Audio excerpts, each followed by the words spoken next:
ఓం విఘ్నేశ్వరాయ నమః. మహాభారతము అరణ్యపర్వము కిమ్మీర వధ. దుర్యోధనునికి శాపం ఇచ్చిన తర్వాత ధృతరాష్ట్రుడు, మహాత్మా, కిమ్మీరుడనే రాక్షసుడు భీముని చేతిలో ఎలా చనిపోయాడో వివరిస్తారా అని అడిగాడు. అప్పుడు మైత్రేయుడు, నా మాటను నీ కొడుకే వినలేదు, నేనెందుకు చెప్పాలి, విదురుని అడిగి తెలుసుకో అని చెప్పి వెళ్ళిపోయాడు. విదురుడు కిమ్మీరుని వృత్తాంతము ఇలా వివరించసాగాడు. పాండవులు ఒకరోజు అడవిలో విశ్రమించాల్సి వచ్చింది. వికృతాకారుడైన రాక్షసుడు పాండవుల దారికి అడ్డంగా నిలిచాడు. ఆ రాక్షసుని చూసి ద్రౌపది భయంతో కళ్ళు మూసుకుంది. ఇంతలో దౌమ్యుడు తన మంత్రశక్తితో ఆ రాక్షసుని మాయను భగ్నం చేశాడు. ఆ రాక్షసుని చూసి ధర్మరాజు, నువ్వెవరూ ఈ అడవిలో ఎందుకున్నావు అని అడిగాడు. దానికి ఆ రాక్షసుడు, నేను బకుడనే రాక్షసుడి తమ్ముడిని, నా పేరు కిమ్మీరుడు, మనుషులను చంపి తింటూ ఉంటాను, నాకు భయపడి ఎవరూ ఈ అరణ్యానికి రారు, మీరెవరు, ఈ అరణ్యానికి ఎందుకొచ్చారు అని అడిగాడు. అప్పుడు ధర్మరాజు, నా పేరు ధర్మరాజు, వీరు నా సోదరులు, మేము వనవాసం చేస్తూ ఇక్కడికొచ్చాము అన్నాడు. అది విని ఆ కిమ్మీరుడు, నా అన్న బకుని చంపిన భీముడు వీడేనా, వీడిని చంపి నా ఆకలి తీర్చుకుంటాను, నేను వీడి కోసమే వెతుకుతున్నా అని వికటాటహాసం చేశాడు. అది విని అర్జునుడు గాంధీవం ఎక్కుబెట్టాడు. కానీ ఈలోగానే భీముడు కిమ్మీరుని ఎదుర్కొన్నాడు. ఇద్దరూ ఘోరంగా యుద్ధం చేశారు. చెట్లతోనూ రాళ్లతోనూ కొట్టుకున్నారు. చివరకు భీముడు కిమ్మీరుని అతని అన్న బకుని చంపినట్లు అతని దేహాన్ని విరగదీసి చంపాడు. ఈ విధంగా భీముడు కామ్యకవనంలో రాక్షస భయం లేకుండా చేశాడు అని చెప్పాడు. అది విని ధృతరాష్ట్రుడు కలత చెందాడు. కామ్యకవనానికి శ్రీకృష్ణుని విజయము. అర్జునుడు శ్రీకృష్ణుని చూసి, నువ్వు పురాణ పురుషుడవు, నువ్వు గంధమాదన పర్వతం మీద 10,000 సంవత్సరాలు తపస్సు చేశావు, పుష్కరంలో 11,000 సంవత్సరాలు తపస్సు చేశావు, సరస్వతీ తీరంలో 12 సంవత్సరాలు వ్రతం చేశావు, దితికుమారులను ధనువు కుమారులను సంహరించి ఇంద్రపదవి సుస్థిరం చేశావు. నువ్వు అదితి కుమారుడవి, ఇంద్రుని తమ్ముడవు, ఉపేంద్రుడవి. మొదట వామనుడిగా, తరువాత త్రివిక్రమునిగా లోకాలు ఆక్రమించావు. లోకకంటకులైన శిశుపాలకంసులను వధించావు. అవతారమూర్తివి.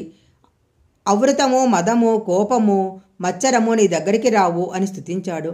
అప్పుడు శ్రీకృష్ణుడు అర్జునునితో, అర్జున, నువ్వు నరుడవు, నేను నారాయణుడను, మనం ఒకరికొకరం మిత్రులము అన్నాడు.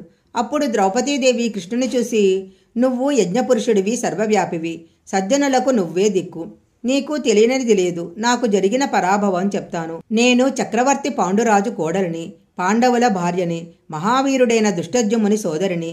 అట్టి నన్ను దుశ్శాసనుడు వెంట్రుకలు పట్టి ఏడ్పించాడు, నా వలువలు విప్పాడు, దారుణంగా నిండు సభలో అవమానించాడు. భీమార్జునులు నా మొర ఆలకించలేదు. వీరి పరాక్రమం ఎందుకు? కర్ణుడు నన్ను చూసి నవ్వాడు. అందరూ ఉండి ఎవరూ లేనిదానయ్యాను.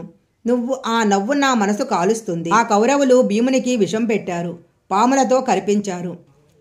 పాండవులు తమ శౌర్యం మరిచి ఉన్నారు, కానీ నేను మరువలేకున్నాను అన్నది. అప్పుడు కృష్ణుడు, అర్జునుని శరాఘాతాలకు కౌరవులు చచ్చుట తజ్జము, ఓరడిల్లు అన్నాడు. శ్రీకృష్ణుడు ధర్మరాజుతో, జరిగినదంతా యూధనుడు చెప్పగా విని దుఃఖించాను.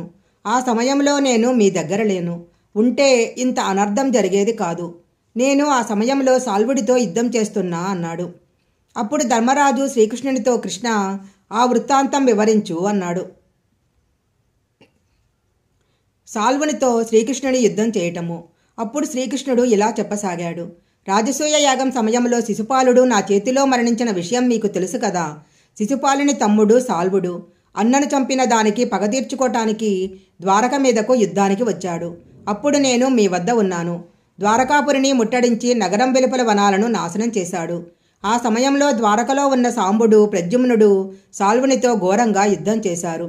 ప్రద్యుమ్నుడు సాల్వునిపై బ్రహ్మాస్త్రాన్ని ప్రయోగించగా సాల్వుడు మూర్ఛపోయాడు. ప్రద్యుమ్నుడు సాల్వుని చంపేలోగా నారదుడు అడ్డుపడి, ఇతడిని నువ్వు చంపకూడదు, నారాయణుని చేతిలో హతుడు కావలసి ఉంది అన్నాడు. సాల్వుడు తిరిగి ఇంటికి వెళ్ళిపోయాడు. నేను ద్వారకకు వెళ్ళగానే సాల్వుడు ధ్వంసం చేసిన వనాలను చూశాక నాకు కోపం వచ్చి సాల్వుని మీదకి యుద్ధానికి వెళ్ళాను. సాల్వునికి నాకు ఘోర యుద్ధం జరిగింది. నాతో గెలవలేక మాయా యుద్ధం మొదలుపెట్టాడు. నేను వాడి మాయలు వమ్ము చేశాను.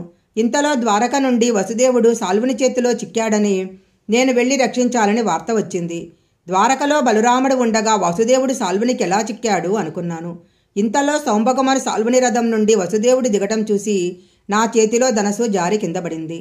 నాకు కొంతసేపు స్పృహ దప్పింది. తెలివి వచ్చి చూసేసరికి సౌంభకంలో వసుదేవుడు లేకపోవడం చూసి అది రాక్షసమాయ అని గ్రహించాను. మరలా నాకు సాల్వునికి మధ్య ఘోర యుద్ధం జరగగా సాల్వునిపై చక్రాయుధాన్ని ప్రయోగించి అతడిని వధించాను అని శ్రీకృష్ణుడు చెప్పాడు.